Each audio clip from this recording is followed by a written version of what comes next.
spots hail and wind gusts to 50 miles an hour.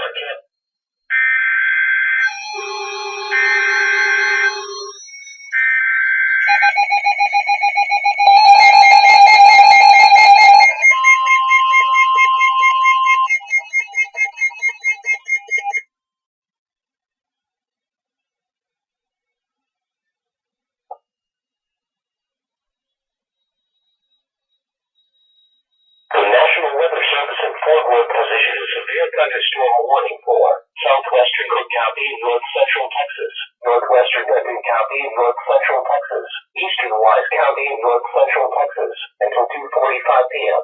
At 1:52 p.m., storm spotters reported a severe thunderstorm producing quarter-size hail.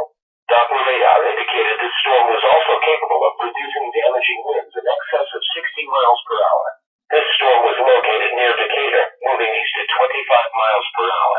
Other locations in the warning include but are not limited to Crum, Sanger, and Benton. Frequent lightning is occurring with this storm. Stay away from windows and doors, and avoid using corded telephones unless it is an emergency.